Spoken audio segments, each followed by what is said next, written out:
नमस्कार दोस्तों, मैं नवनीत एक बार फिर से आपका स्वागत करते हैं मेरे यूट्यूब चैनल नॉलेज एन के में।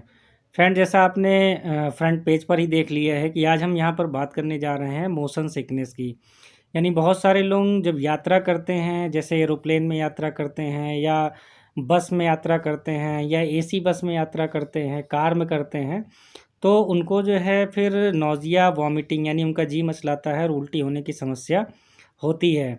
और दुनिया की लगभग 1/3 पॉपुलेशन है, एक तिहाई दुनिया की ऐसी आबादी है जो हाईली सेंसिटिव होते हैं मोशन सिकनेस की। यानी कि जब भी वो यात्रा करते हैं अ, बंद एसी बस में या कार में या एरोप्लेन में या इसके अलावा और भी कई सारी चीज़ें हैं जिससे वो यात्रा करते हैं, तो यात्रा के दौरान उनको जी मचलाना या उल्टी होने की समस्या बार बार होती है। तो इसके पीछे रीज़न क्या होता है, हम उसको यहाँ पर आज जानने की कोशिश करेंगे। जिन लोगों को यात्रा के दौरान जी मचलाना और उल्टी होने की समस्या होती है, तो वो लोग कौन सी मेडिसिन इस्तेमाल कर सकते हैं। ये मेडिसिन जो है क्या अलग होती है, जब कभी कोई इंसान जो है बीमार होता है और उस समय उसको जी मचलाता है, उल्टी होती है, तो जो दवाएं वो इस समय इस्तेमाल करता है जी मचलाना और उल्टी होने को रोकने के लिए, क्या ये वही दवाएं हैं जो मोशन सिकनेस में भी इस्तेमाल की जा सकती हैं।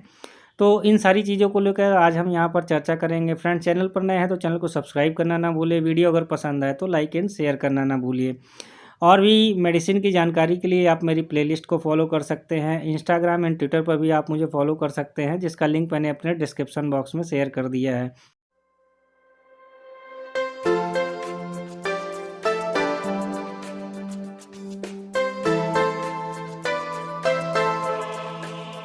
फ्रेंड्स, मैं यहाँ पर एक चीज़ और बताने जा रहा हूँ कि महिलाएं जो होती हैं वो ज़्यादा सेंसिटिव होती हैं मोशन सिकनेस का। यानी यात्रा के दौरान महिलाओं को जी मचलाना और उल्टी होने की समस्या ज़्यादा होती है जब आप कंपेयर करेंगे पुरुषों की अपेक्षा।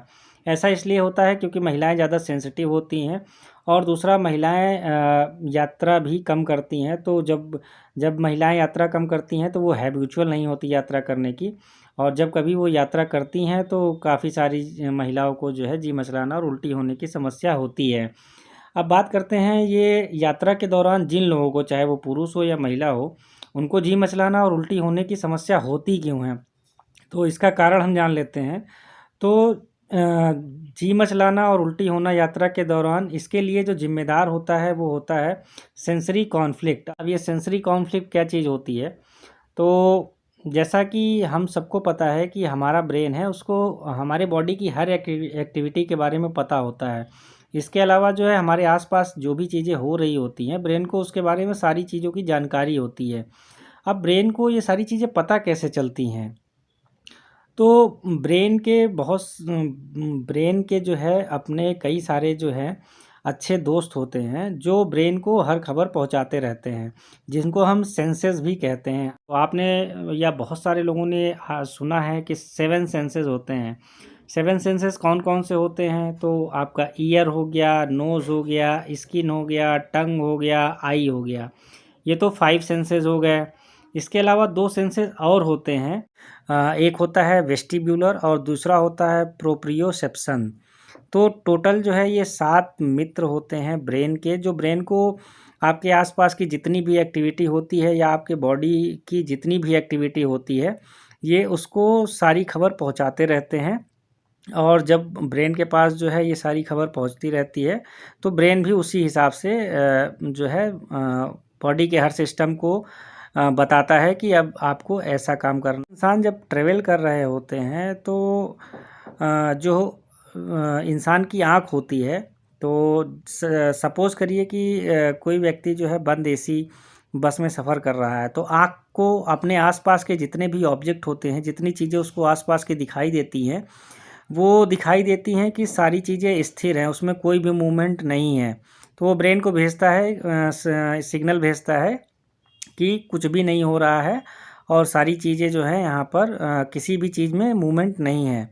लेकिन जो वेस्टिब्यूलर सेंस होता है, वेस्टिब्यूलर सेंस कहाँ पर होता है, तो हमारे जो ईयर होता है उसके 3 पार्ट होते हैं। एक होता है आउटर ईयर, दूसरा होता है मिडिल ईयर और तीसरा जो होता है इनर ईयर।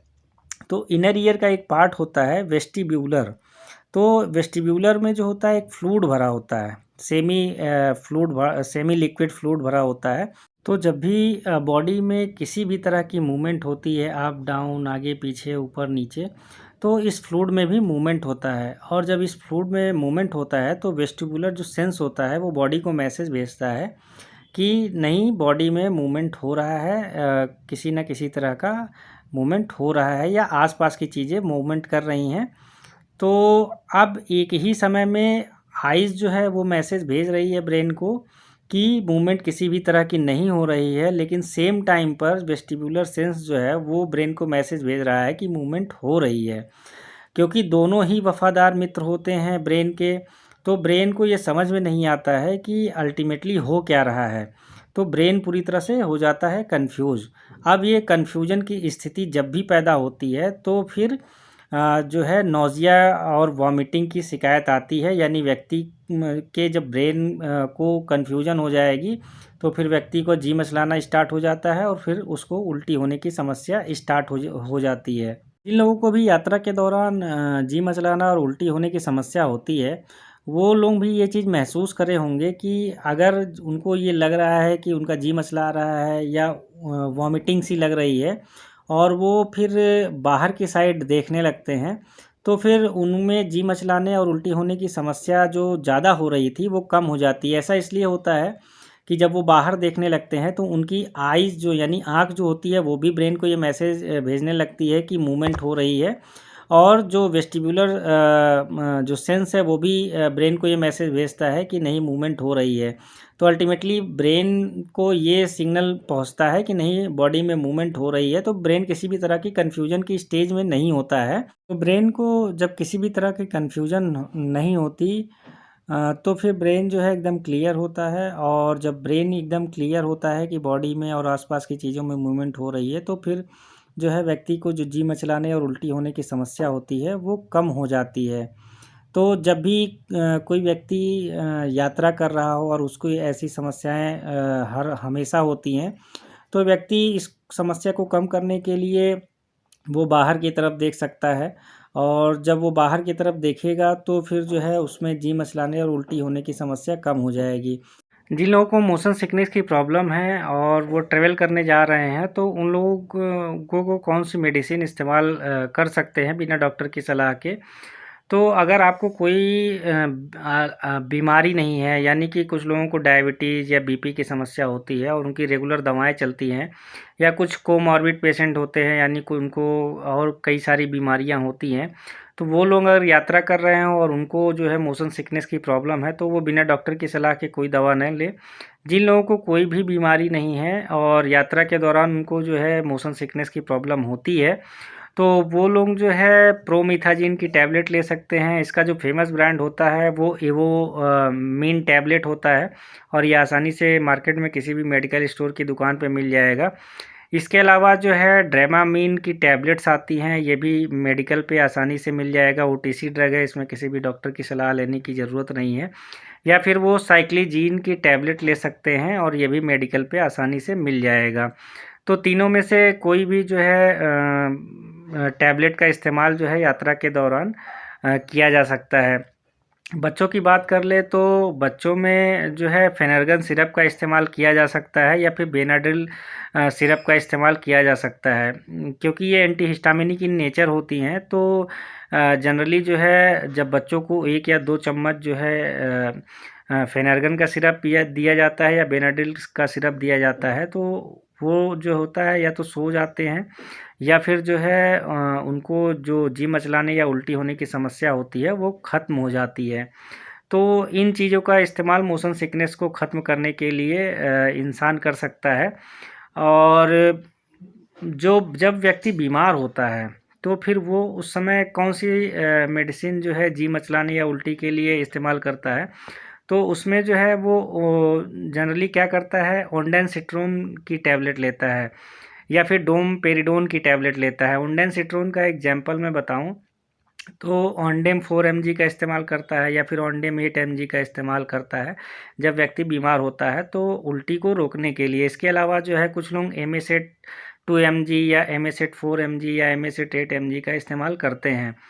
तो फिर उनका जी मचलाना और उल्टी होने की समस्या बंद हो जाती है। इसके अलावा कुछ लोग गैस की गोली के साथ में जो है वो एंटी वॉमिटिंग मेडिसिन ऐड होती है तो उसको लेते हैं, जैसे ओमेज डी है। इस ओमेज डी में ओमिप्राजोल प्लस डोमपेरिडोन होता है। डोमपेरिडोन जो होता है वो उल्टी रोकने के लिए होता है। इसके अलावा रेबीमैक डीएसआर है।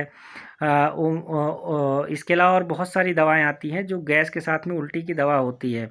तो जब भी व्यक्ति बीमार होता है, किसी भी बीमारी की वजह से जब व्यक्ति को जी मचलाना और उल्टी होने की समस्या होती है, तो वो फिर एमेसेट का भी इस्तेमाल कर सकता है, या फिर जो है ऑनडेम का भी इस्तेमाल कर सकता है, या फिर जो है जो कॉम्बिनेशन मेडिसिन आती है, पेंटॉप डी है या ओमेज डी है या रेबीमैक डीएसआर है, यानी गैस और उल्टी की एक साथ दवा आती है।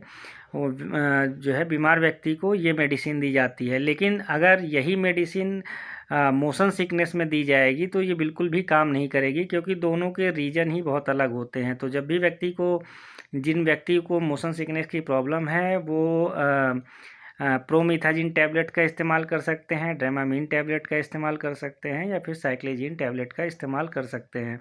मोशन सिकनेस के लेकर अगर आपके मन में कुछ और भी विचार चल रहे हो तो आप मेरे कमेंट बॉक्स में कमेंट करके पूछ सकते हैं। आपका बहुत बहुत धन्यवाद।